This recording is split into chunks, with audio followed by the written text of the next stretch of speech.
قرآن حکیم کے 20ویں پارے میں اللہ تبارک و تعالی نے ارشاد فرمایا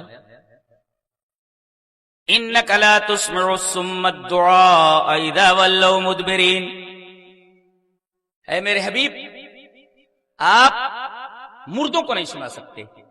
اس کے بعد کہا گیا آپ بہروں کو نہیں سنا سکتے. اچھا ارے بھائی مردوں کو نہیں سنا سکتے، بہروں کو نہیں سنا سکتے، یہ کہنے کی کیا ضرورت ہے؟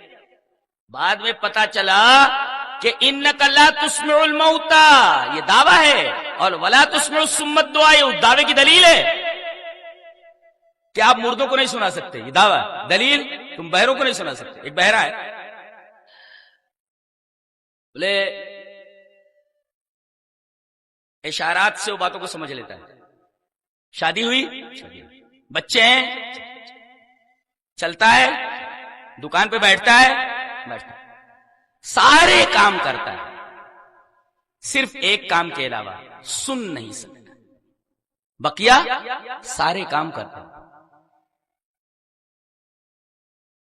اللہ یہ فرماتا ہے کہ وہ سارے کام کر سکتا ہے، صرف اس کے کان نہیں، کان نہیں، اس وجہ سے نہیں سن سکتا.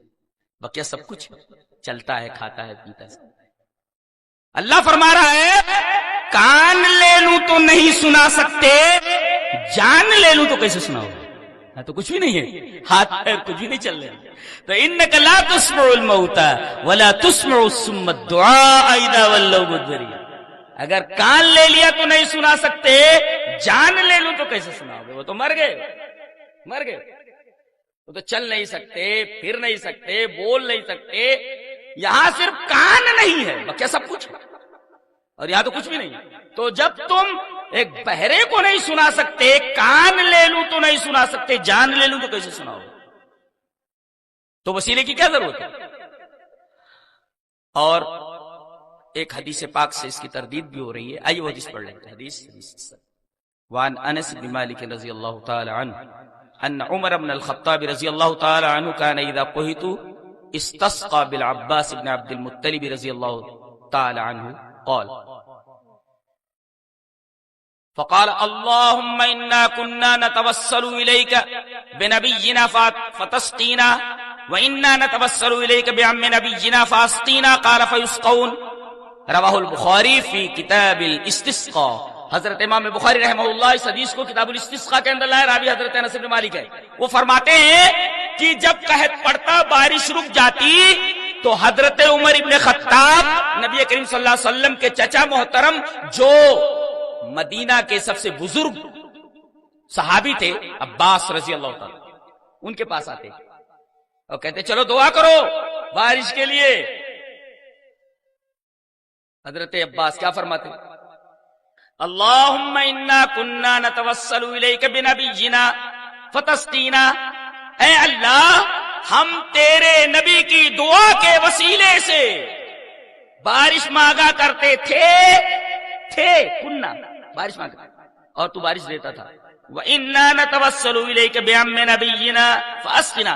اور آج ہم اپنے نبی کے چچا کی دعا کے وسیلے سے بارش مانگ رہے ہیں. فاسقنا میں بارش دے. قال فیسقون کہتے ہیں کہ بارش ہوتی تھی. اب دیکھیے آپ، وہی مدینہ ہے، سامنے ہی نبی کریم صلی اللہ علیہ وسلم کی قبر ہے، سامنے قبر ہے، اور قبر کے پاس جا کر نبی سے بارش مانگنے کے بجائے حضرت عمر کہاں جا رہے ہیں؟ صحابہ کہاں جا رہے ہیں؟ صحابہ جا رہے ہیں حضرت عباس کے پاس.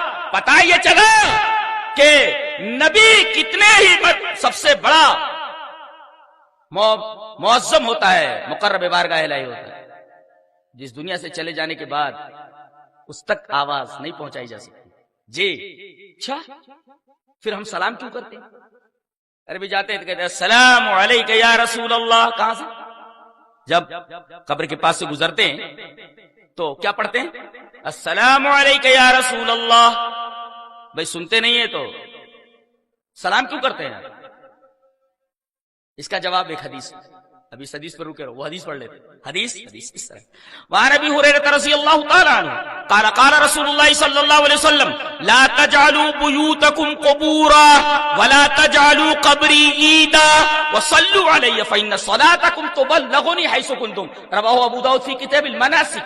حضرت امام ابی داؤد رحمہ اللہ اس حدیث پاک کو ابو داؤد شریف کتاب المناسک کے اندر لائے. راوی جیسا کہ معلوم ہوا حضرت ابو ہریرہ ہیں. حضرت ابو ہریرہ رضی اللہ تعالیٰ عنہ فرماتے ہیں کہ نبی اکرم صلی اللہ علیہ وسلم نے ارشاد فرمایا تم لوگ اپنے گھروں کو قبر نہ بناؤ. تم لوگ اپنے گھروں کو قبر نہ بناؤ. کیا مطلب؟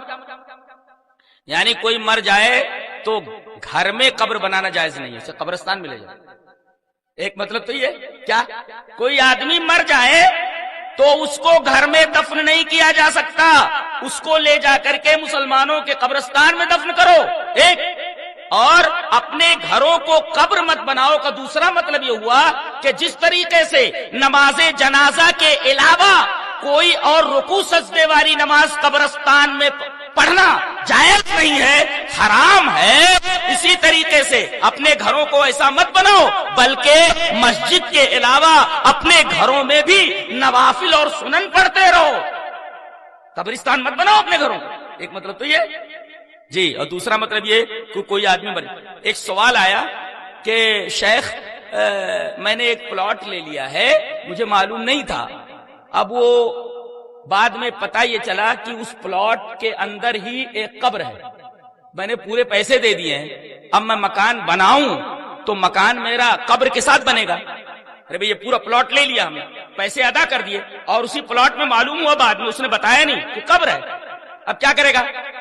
جگہ تو گھر کے لیے لیا ہے نا. اب اگر گھر بناتا ہے تو لا تجعلوا بیوتکم قبورا کے خلاف ہے کہ گھر میں قبر مت بناؤ. تو گھر میں قبر پہلے سے بنی ہوئی ہے, اس لیے کہ اس نے یہ جگہ لی ہے گھر بنانے کے لیے. تو فتویٰ کیا ہے؟ میں نے کہا کہ اس کی قبر کھود ڈالو, قبر کھود کر کے جو کچھ ملے ہڈیاں وڈیاں نکال کر کے لے جا کر کے مسلمانوں کے قبرستان میں دفن کر دو, اور یہ پورے گھر کے پورے پلاٹ کے اوپر گھر بنا لو. لا تجعلوا بیوتکم قبورا. قرآن اور حدیث میں ہر سوال کا جواب ہے. اگر کہیں کوئی بات سمجھ میں نہیں آتی ہے, تمہارے عقل کا فطور ہے. سب سے پہلے تو زبان آپ کی صحیح نہیں ہے, اس لیے کہ عربی زبان سے آپ ناواقف ہیں. ایک لفظ کا محل کیا کیا ہوتا ہے آپ کو کیا معلوم؟ جی جی جی جی توبہ کرو آپ.